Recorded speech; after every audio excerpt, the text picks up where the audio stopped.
Chapter 1. Tracks of Fortune.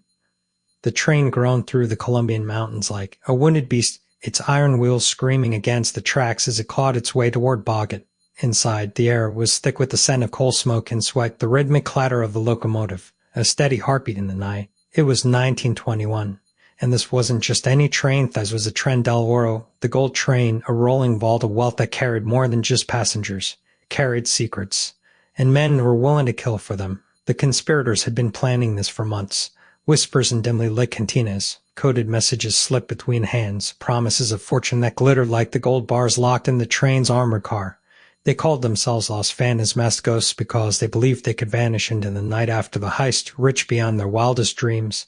But ghosts don't bleed, and ghosts don't leave bodies behind. The train's conductor, a grizzled veteran of the rails, adjusted his pocket watch with a sigh. They were running late.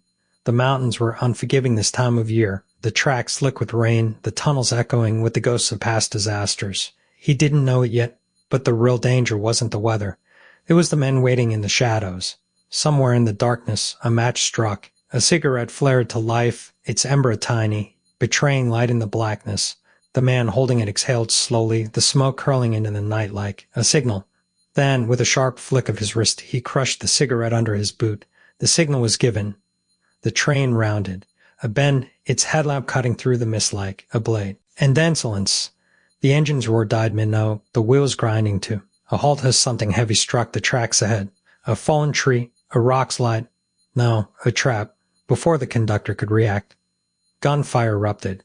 The night split open with the sound of rifles, the sharp crack of bullets tearing through wood and metal. Men in dark coats swarmed the train, their faces hidden behind bananas, their voices guttural with rage and greed. They weren't here to steal. They were here to take everything. Inside the armored car, the train's security detail scrambled for their weapons. But they were outnumbered, outgunned. One of them, a young officer barely old enough to grow. A mustache fired his revolver into the chaos. The muzzle flashed, illuminating the terror in his eyes. A bullet answered him. He crumpled. The gold bars were pried loose from their crates, the metal groaning as they were dragged into the night. But the ghosts weren't the only ones who knew about this shipment. And they weren't the only ones who wanted it. From the trees, another group emerged. These men wore no masks. They didn't need to. Their reputation preceded them. The Sicarios hitmen moved like shadows, their pistols already drawn. They had been sent by the very men who had hired the ghosts, and they had one order: leave no witnesses. The first ghost to realize the betrayal was a man named Raphael. He turned just in time to see the muzzle of a revolver pointed at his chest. He opened his mouth to scream, but the shot came first.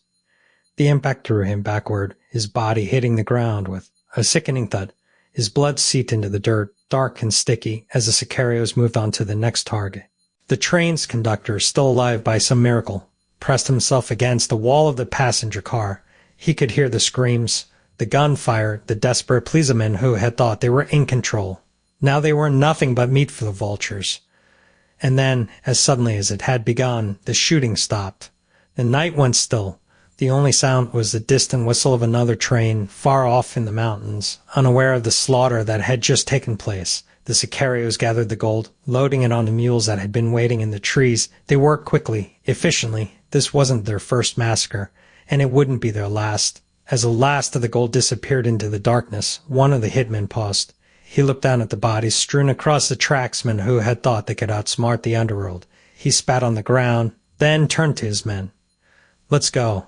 The train stood silent, a tomb on wheels. The gold train heist was over. But the bloodshed had only just begun.